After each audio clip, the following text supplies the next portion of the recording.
Bidang geografi ini satu bidang yang hidup, yang menggabungkan semua aspek-aspek fizikal dan juga manusia.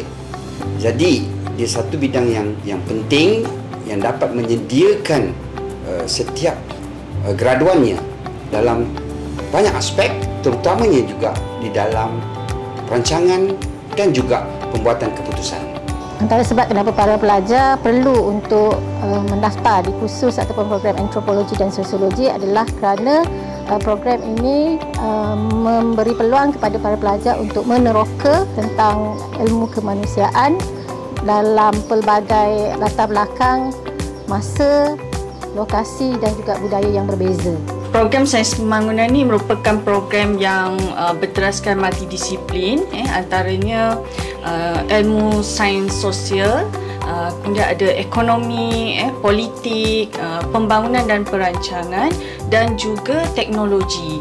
Bidang keselamatan dan persekitaran pekerjaan ni sangat penting sebab dia nak memastikan pekerja-pekerja di tempat kerja ni selamat dan sihatlah.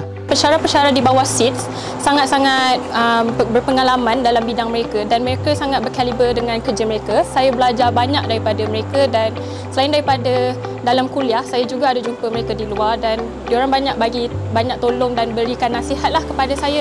Perkara-perkara yang kita sentuh ataupun yang diajar kepada semua pelajar-pelajar kita adalah semua perkara yang berkait dengan alam sekitar fizikal, sumber alam, udara, air, tanah dan kesemuanya ini digabungkan dengan keperluannya juga terhadap keperluan manusia, pembangunan negara dan yang lebih penting lagi adalah penilaian dan juga analisis. Di bawah SEEDS kita ada 3 jurusan utama. Boleh dikatakan semua 3 kursus ni kita keluar, pergi ke kajian lapangan, pergi ke tempat yang kita nak kaji. Mereka juga akan didedahkan dengan pelbagai kerja-kerja lapangan di dalam komuniti. Misalnya sekarang kita ada banyak kerja-kerja lapangan kalau dalam bidang antropologi berkaitan dengan komuniti orang asli. Especially di semenanjung Malaysia lah. Kita pernah bawa pelajar ke kampung orang asli di Roya Belum, di Pahang dan juga di sekitar Bangi sendiri. Kalau di program Sains Pembangunan ni kita ada 3 teras bertunjangkan. Yang pertama ialah berteraskan kepada perancangan dan pembangunan. Yang kedua kita ada pengurusan modal insan dan ketiga ialah berkaitan dengan ekonomi dan perekonomian lah. Bidang ni multidisiplin kerana dia ada gabungan banyak aspek. Contohnya dari segi sains sosialnya, dari segi keselamatan pekerjanya, dari segi kesihatan pekerja, dari segi perundangan dan dari segi teknikal dan juga pengurusannya sekali. Dan di sini saudara-saudari berpeluang untuk mempelajari dan juga menggunakan teknik-teknik dengan teknologi-teknologi yang terkini.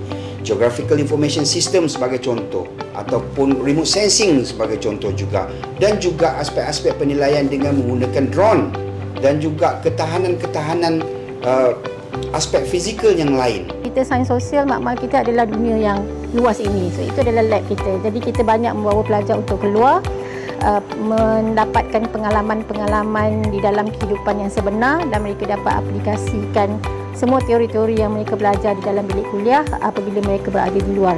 I feel like almost all of the programs organised under SEEDS sangat-sangat bagus untuk student, sangat membantu pelajar untuk learn more and become more, gain more information regarding about their what to do and their plans for the future.